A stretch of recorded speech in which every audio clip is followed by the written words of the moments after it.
Muy buenos días, amigos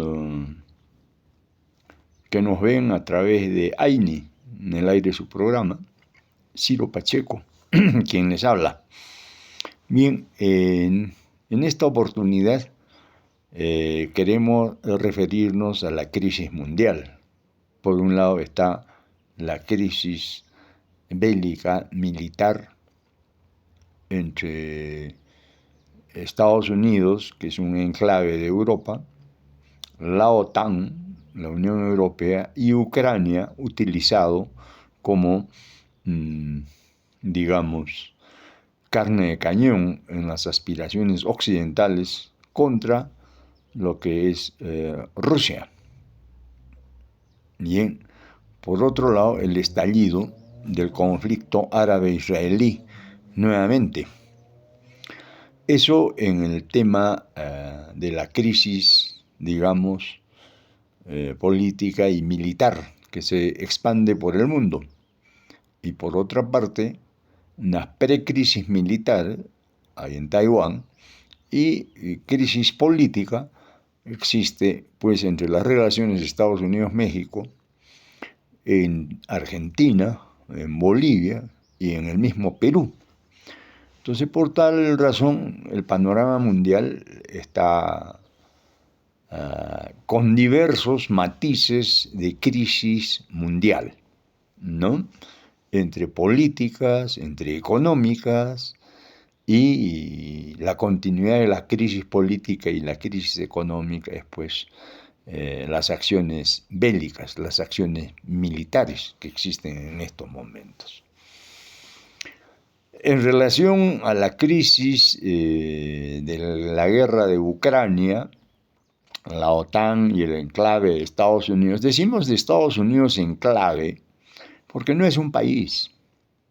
Su existencia aparece en 1610, en 1609, de ingleses en Estados Unidos que logran matar a los habitantes originarios de ese país, a los Sioux, apaches, y se impone y se imposta una población postiza, ¿no? Que son ingleses blancos, asesinados los originarios, Sioux, Lakotas, Dakotas, Apaches, etcétera, distintas comunidades originarias que bien fueron desaparecidas por los ingleses o anglosajones de la época. Y han constituido un país, dice que es Estados Unidos, que no es país porque no tiene la evolución de un país, sino es un enclave, ¿no? Es una raza impostada por la vía de las armas. Eso es Estados Unidos. Y por tal razón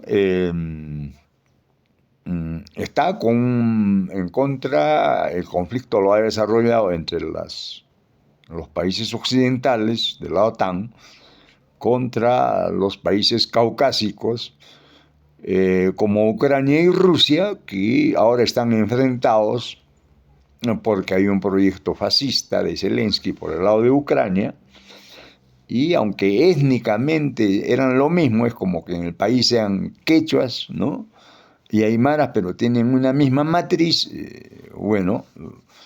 Los objetivos de Occidente en ataque a Rusia ha sido utilizar a Ucrania en este conflicto, y del cual Rusia aparentemente es el que está triunfando, ¿no?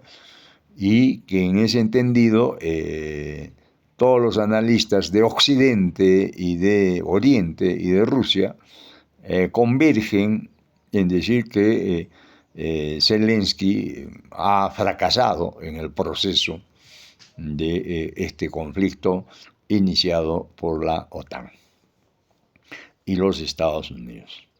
Y ha estallado el conflicto antiguo árabe-israelí de otro país impuesto de un enclave llamado Israel, que antes no tenía vida allí, sino más bien los palestinos. Entonces, este tema de enclaves que no tienen historia de país, ¿no?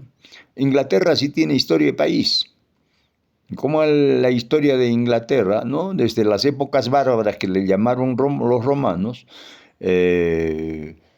crecieron en los feudos, constituyeron una monarquía, creció, tuvo su evolución hasta que se convirtió en una base industrial del moderno capitalismo y para luego convertirse en un imperio a imagen y semejanza de Roma, ¿no? Entonces, igual España, igual Francia, igual Alemania tienen esa génesis de ser pueblos bárbaros y haber elevadose a categorías de países y luego de imperios. Eso no surgió ni con Estados Unidos ni con Israel.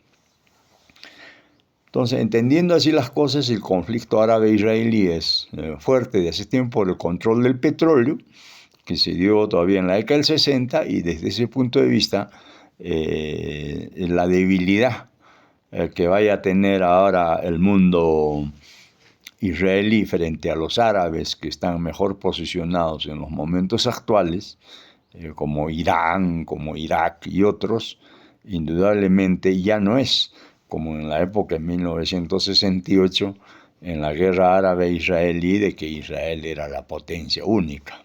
Los árabes también lo son. Hasta allí nuestro enfoque del día de hoy. Continuaremos mañana con la propuesta de los países con semicrisis militar y política, caso Taiwán, y con los países en crisis política, principalmente en Latinoamérica. Hasta el día de mañana. Gracias.